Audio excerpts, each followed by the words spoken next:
Pašlaik mēs druskuņi esam apjutis, jo mēs tikko esam publikai parādījuši vienu daļu no šī solo albuma. Mārtiņ, vai ne? Mēs parādījām vienu daļu no solo albuma tikko.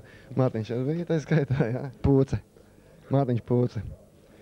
Un es bišķiņ esmu apjutis, tāpēc, kad es vēl īsti nezinu, kāda tā reakcija būs, jā, tad, kad iznāks tas albums un šī kasete, kā cilvēki rēģēs to visu, jā. Man ir tāda jocīga sajūta, es pirmo reizi izlaižu albumu ar manām dziesmām tikai, jā, un man īsti tāda dīvaina sajūta, jā. Man interesē, kā cilvēki klausīties, kā viņi novērtēs un kā viņiem patiks, nepatiks, un patiesi bišķiņ tāda apjukuma sajūta mani. Tas ir viss. Tā ieslēgts, jā.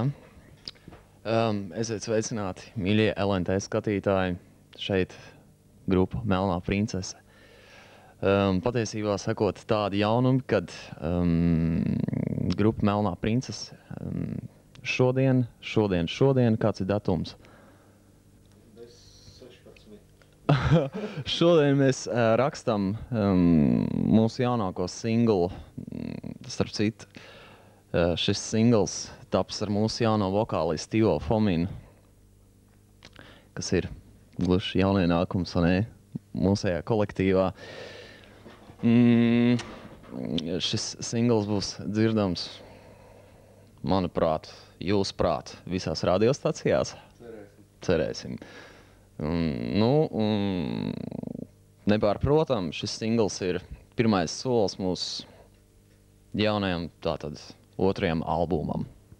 Pasaka kaut ko. Čau!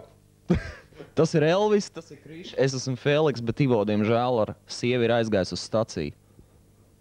Varbūt pastāstiet, kāds būs jaunais singls, kā tas atšķirsies no iepriekšējiem? Atšķirsies viņš pirmām kārtām ar to jau, kad dziedās Ivo. Pirmām kārtām ar to viņš atšķirsies. Otrām kārtām viņš atšķirsies arī ar to, ka viņš būs bišķi varbūt maigāks nekā visi iepriekš dzirdētie mūsējie gabali. Kas vēl? Trešām kārtām viņš atšķirsies to, kad mēs esam citā studijā pirmo reizi šodien. Nu, Feliks runā. Es personīgi ar Ivo jau ilgāku laiciņu jau kopā spēlēju. Mums bija ar Ivo tādas vairākas idejas reanimēt, teiksim, Liepājā bija tāds Libau, tad mēs drusciņi pagurķojāmies ap divu, bet mēs sapratām, kad tas, jā, kad tomēr varētu mēs visas idejas un visas spēks sakopot vienā lietā. Tas ir Melnajā princesē. Pateicis, teiksim, es piedāvāju Elvisam un Krišam tādu lietu, kā paņemt, teiksim, Ivo Fominu pie mums un... Tā viņš arī ir. Krišs pasaks savu domu. Godīgi sakot, Feliks jau sen teica, ka vajadzētu Ivo, bet es tā domāju, ka tās bija manas domas, ka varbūt Ivo nebūs īsti piemērots.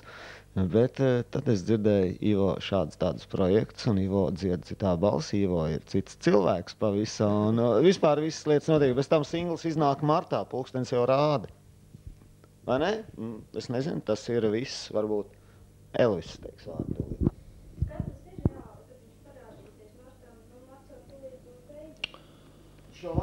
Viņš jau, varētu lūdzu, operātoru kungs, līdz cikiem jūs mums ierakstīsiet? Mēs, principā, ļoti nepatīkam sanāk, bet mēs pēc ieraksta mēs dodamies atpakaļ uz Liepāju, kur viņš jau šovakar jau, šonakt jau, viņš jau skanēts radio un, principā, rītdienas, jā, tas ir, kas šodien pa datumu ir? Mēs esam vienkārši tā aizņemti ar mēģinājumu procesu un ar jaunā albuma tapšanu, tā kā mēs vienkārši esam aizmirsuši datumus. Vai ir zināms kaut kas tuvāk par jaunā albumu? Nevākšu. Nu, jā, protams, kad ir zināms. Viņš iznāks. Nē, nu... Izslēdz lūdzu ārā. Jā, tikko ienāksies burkāna raža, tad arī būs jaunais albums. Un, kas zina, kad ienākās burkāna parasti? Tā kā rodās kāposti. Pavasara beigās.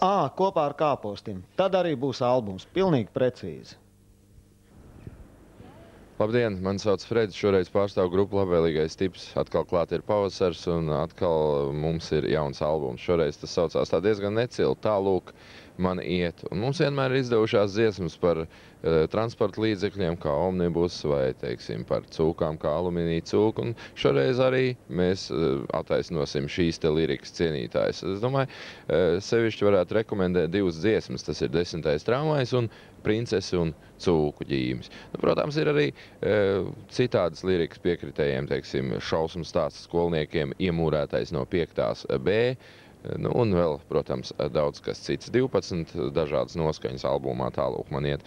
Par prezentāciju runājot, jā, protams, tā būs kā vienmēr 1. aprīlī.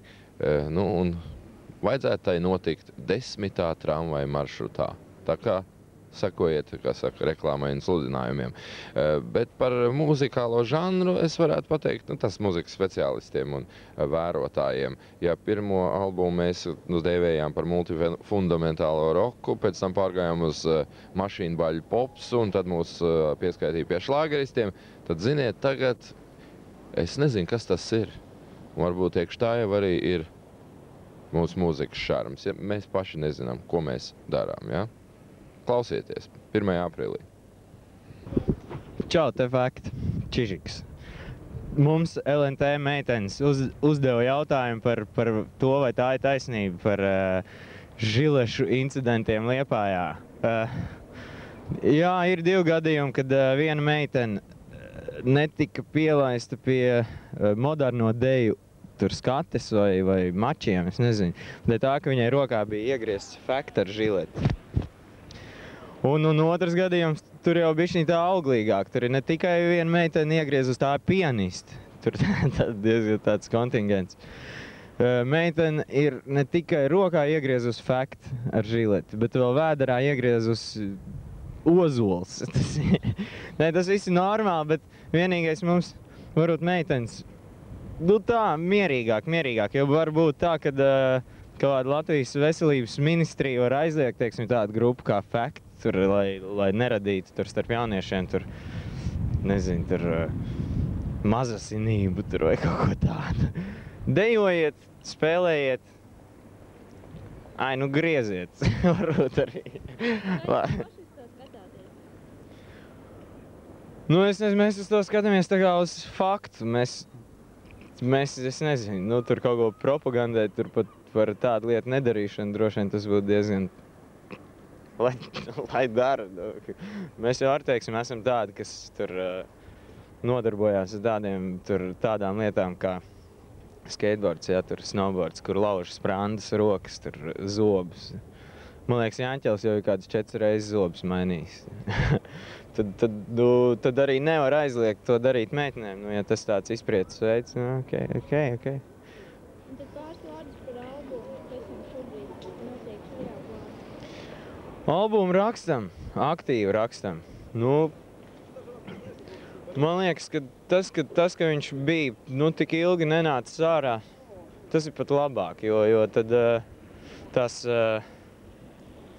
nu, viss paliek, viss vecs noveco jau. Un tad tas būs kaut kas jau jauns tur iekšā, būs daudz jaunu, daudz interesanti. Tad es domāju, tas pat pozitīvāk ir daudz.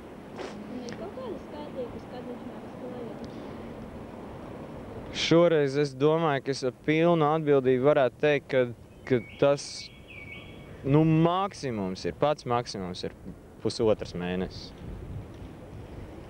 Nu, aiziet. Sveicināti, es esmu Māris no Pienvedēju piedzīvojumiem. Gan šoreiz, gan viens pats, jo Alca Pēta ir kaut kur izskrējuši. Principā, kas ir bijis tāds zīmīgs Pienvedējiem, par cik mums pavasars ir tāds jubilejas mēnesis. Nu, par šiem 4 gadiem, man liekas, viss tāds nozīmīgākais ir tas, kad mēs tātad viens no tādiem vissvarīgākiem mūsu dzīvē posmiem ir tas, ka mēs visi 3 dzīvojam Rīgā un šeit arī uzturamies. Par šiem 4 gadiem ir iznākuši mums 2 albumi. Tātad pirmais Cilvēks ar trepēm un otrs albums Mazā meža zivs. Nu, par pasākumiem, es nezinu, būtu man liekas muļķīgi tagad teikt, kurš ir vairāk svarīgs bijis, kurš ir mazāk svarīgs bijis. Es domāju, ka svarīgākie vēl tikai būs priekšā. Tā tad, tas būtu par tiem 4 gadiem. Bet šī pavasarī mums ir nodomāts viens liels pasākums par godu jubilejai. Šis pasākums būs 14. aprīlī. Viņš gan skatītājiem būs redzams tikai pa televizoru, tas ir Latvijas neatkarīgā televīzija, to visu filmēs. Šis pasākums notiks Rīgā.